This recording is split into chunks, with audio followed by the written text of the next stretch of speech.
Friends, तो हम अगला लेसन देखते हैं इलेक्ट्रोकेमिस्ट्री का। तो मैंने आपको बताया था कि इलेक्ट्रोकेमिस्ट्री में क्या होता है कि हम दो चीज़ें बेसिकली पढ़ते हैं। पहला जो मैंने आपको बताया था कि किस तरह से एक स्पॉन्टेनियस स्पॉन्टेनियस मतलब होता है कि रिएक्शन जो हो रही है, जो अपने आप से हो रही है, मतलब स्पॉन्टेनियस केमिकल रिएक्शन कोई है, उससे क्या हो रहा है फ्रेंड्स, उससे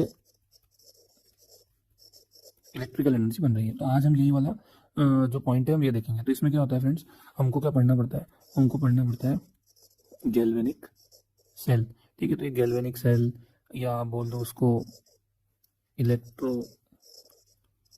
केमिकल सेल या आप उसको बोल दो डेनियल सेल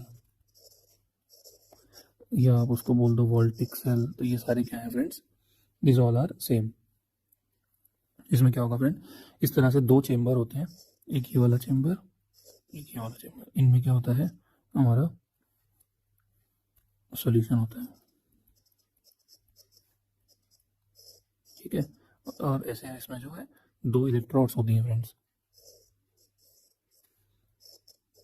ऐसे दो इलेक्ट्रोड्स होती हैं और ये जो होती हैं ऐसे, और यहाँ पे जो बीच में जो होती है हमारी, वो होती है हमारी सॉल्ट ब्रिज।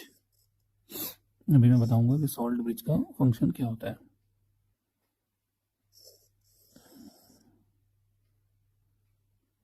ये हमारी होगी फ्रेंड्स सॉल्ट ब्रिज। अब ये जो रॉड है, आप ध्यान रखना, लेफ्ट राइट का भी ध्यान रखना है। तो this is your left side and right side. तो ये जो है friends, this is your zinc electrode, और ये जो है आपका इसी का सोल्यूशन जिंक सल्फेट का सोल्यूशन है। जिंक और जिंक सल्फेट का सोल्यूशन, ये है हमारी कॉपर, और ये कॉपर सल्फेट का सोल्यूशन। अब होगा क्या, इनमें क्या होता है फ्रेंड्स, जैसे दो हाफ सेल होते हैं तो दोनों में, एक में क्या होती है, एक होता है हमारा, एक हमारा होता है फ्रेंड्स, इसको लिख देता हूँ मैं, एक हमारा होता है ऑक्सीडेशन हाफ सेल और एक हमारा होता है रिडक्शन हाफ सेल। तो आपने देखा होगा कि मैंने आपको पहले लेसन में बताया था कि किसी हर जो एटम का, जैसे जैसे हर इंसान का अपना एक नेचर होता है, वैसे ही हर एटम का भी अपना एक नेचर होता है।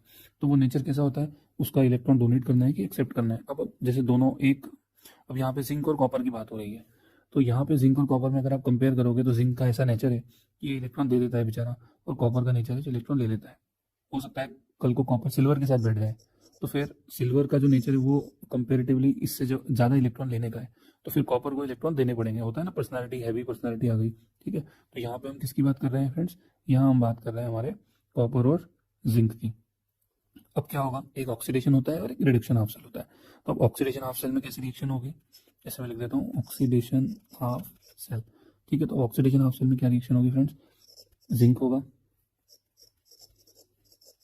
दो इलेक्ट्रॉन दे देगा। तो ये क्या होगा फ्रेंड्स यहाँ पर, तो यहाँ पे ये ऑक्सीडेशन की रिएक्शन होगी फ्रेंड्स। इसी तरह से जो रिडक्शन हाफ सेल होगा उसमें कैसी रिएक्शन होगी, तो उसमें क्या रिएक्शन हो जाएगी, ये कॉपर है हमारा, ये दो इलेक्ट्रॉन ले लेगा, रिडक्शन हो जाएगी। ठीक है, तो आप यहाँ आ जाओ, तो ये यहाँ पे क्या है, जिंक 2+ का सोल्यूशन है। तो इस ये क्या होगा, ये रॉड में से जैसे जिंक है, तो ये जिंक क्या करेगा, ये यहाँ से इलेक्ट्रॉन देगा, ये यहाँ से फ्रेंड्स क्या करेगा, ऐसे इलेक्ट्रॉन देगा। तो ये जो इलेक्ट्रॉन होगा वो कहाँ पे आएगा, वो इलेक्ट्रॉन इधर कॉपर के पास आएगा। ठीक है, तो जिंक 2+ है, वो जिंक 2+, इसमें तो यहाँ पे तो सोल्यूशन है जिंक 2+ का। फर्दर इसलिए मैं रेड से लिख रहा हूँ क्योंकि वो यहाँ से निकल रहा है, तो जिंक 2+ और आता जाएगा। ठीक है, अब क्या होगा, ये जो कॉपर 2+ है यहाँ पे, तो ये इलेक्ट्रॉन लेते जाएगा, तो ये सोल्यूशन का जो कॉपर 2+ है वो कहाँ होता जाएगा, वो इस पे आता जाएगा। तो इसको हम ऐसे ब्लू से बता देते हैं, ये फ्रेंड्स ऐसे यहाँ पे वो कॉपर आता जाएगा। अब देखो अब क्या हो रहा है कि इलेक्ट्रॉन का फ्लो हो रहा है। तो देखो आप हुआ कि नहीं, कि हमने जो पहले बात करी थी कि केमिकल रिएक्शन जो है वो किस में कन्वर्ट हो रही है, वो इलेक्ट्रिकल एनर्जी में कन्वर्ट हो रही है। ठीक है, इलेक्ट्रॉन यहाँ से फ्लो हुआ और इधर गया। ठीक है, ध्यान रखना, फ्लो ऑफ इलेक्ट्रॉन कहाँ से कहाँ हो रहा है फ्रेंड्स, जिंक से कॉपर, लेकिन कन्वेंशन के हिसाब से। अब एक चीज़ और हम देखते हैं, यहाँ पे क्या है, देखो इसका जो अंदर पॉजिटिव चार्ज एक्यूमुलेट हो गया, ठीक है, और इलेक्ट्रॉन निकल रहा है, तो इस रॉड पे जो चार्ज होगा वो क्या होगा फ्रेंड्स, वो नेगेटिव होगा, ध्यान रखना। ठीक है, क्योंकि यहाँ इधर पॉजिटिव है, तो रॉड पे जो होगा वो चार्ज नेगेटिव हो जाएगा। अब इधर नेगेटिव हो गया तो इधर ऑब्वियसली पॉजिटिव चार्ज, इसको मैं ऐसे लिख देता हूँ, क्लियर हो जाएगा। ये पॉजिटिव चार्ज हो गया, इधर नेगेटिव इधर पॉजिटिव। ध्यान रखना, flow of electron negative to positive, लेकिन कन्वेंशन के हिसाब से करंट का डायरेक्शन क्या होगा, पॉजिटिव टू नेगेटिव, वहां से होगा पॉजिटिव। तो ये इसको हम ऐसे कर देते हैं, ये करंट का डायरेक्शन हो गया। ठीक है, तो ये हो गया हमारा, ये इस तरह से गैल्वेनिक सेल है। अब सॉल्ट ब्रिज की बात आई, तो सॉल्ट ब्रिज क्या करता है फ्रेंड, देखो यहाँ पे क्या होगा कि पॉजिटिव चार्ज एक्यूमुलेट हो जाएगा। तो पॉजिटिव चार्ज एक्यूमुलेट होने से क्या होगा कि वो इलेक्ट्रॉन को ऐसे, इसका जो फ्लो इलेक्ट्रॉन का कम हो जाएगा। तो ये सॉल्ट ब्रिज क्या करता है, इसके अंदर ऐसे अगर अगर सोल्यूशन होता है और दूसरे दूसरे इलेक्ट्रोलाइट्स होते हैं, तो जेल होता है यहाँ पे अगर अगर जेल, फिर दूसरे दूसरे इलेक्ट्रोलाइट्स होते हैं कुछ और। तो ये क्या करते हैं फ्रेंड्स, वो इलेक्ट्रिकल न्यूट्रलिटी को मेंटेन करते हैं।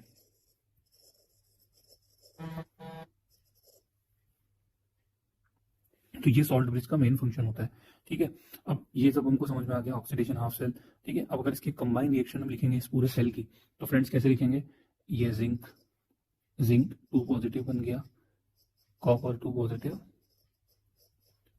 कॉपर बन गया। तो ये पूरी रिएक्शन हो गई फ्रेंड्स।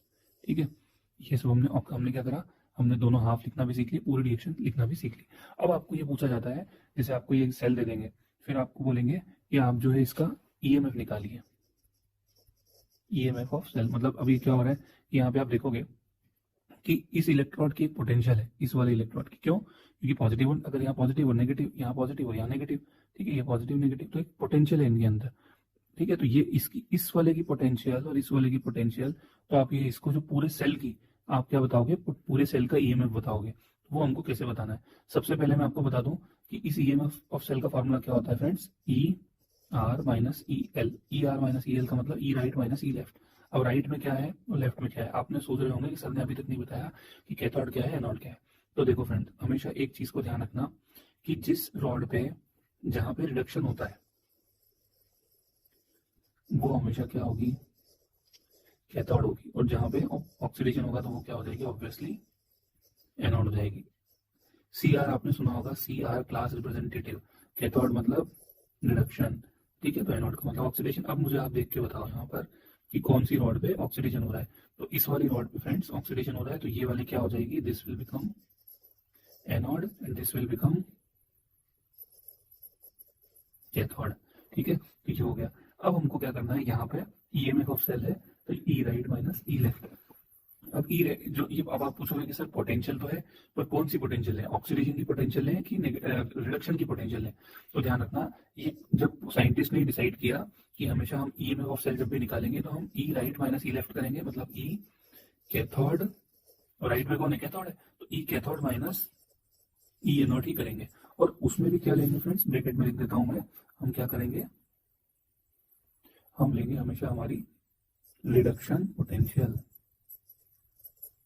Reduction potential. तो अब रिडक्शन पोटेंशियल कैसे लिखेंगे, रिडक्शन का मतलब क्या है, यहाँ पे मैं लिख देता हूँ रिडक्शन पोटेंशियल हमारी कैसे लिखते हैं, रिडक्शन पोटेंशियल हम ई कैथोड क्या है पहले, तो रिडक्शन मतलब क्या, ये वाली रिएक्शन जो पहले क्या था, कॉपर, पहले कॉपर 2 प्लस था, बाद में कॉपर बन गया। तो ये रिडक्शन को लिख दो आप यहाँ पे, राइट वाला हिस्सा, पहले कॉपर 2 प्लस था, कॉपर बन गया।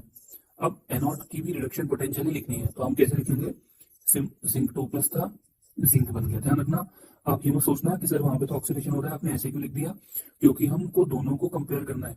ठीक है, दोनों को जोड़ घटाव करना है, तो हमको एक चीज ही लेनी पड़ेगी। ठीक है, ऐसा नहीं होगा कि जिंक पे ऑक्सीडेशन हो रहा है तो ऑक्सीडेशन पोटेंशियल लो, हमको कन्वेंशन है उसके हिसाब से चलना है।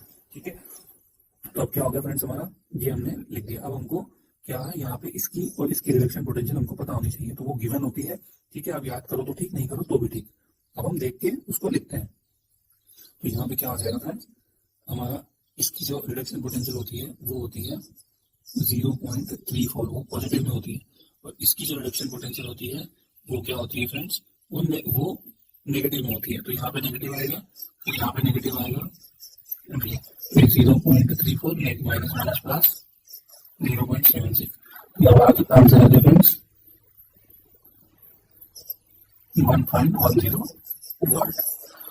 तो आप देखोगे कि इस सेल में 1.1 वोल्ट जो है 1.1 वोल्ट का करंट है पूरा। ठीक है, 1. जो मतलब इतना ईएमएफ का करंट फ्लो होता है, ये आंसर आ गया। तो इस तरह आपको क्वेश्चन आएंगे। ठीक है, एक चीज और आएगा, आपको सेल रिप्रेजेंटेशन लिखना आना चाहिए।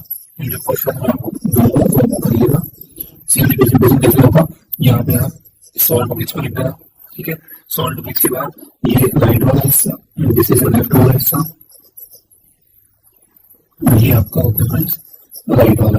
ठीक है, तो लेफ्ट वाले हिस्से में कौन था, जिंक था। जिंक पहले क्या था, जिंक था, बाद में क्या बन गया, जिंक 2 प्लस बन गया।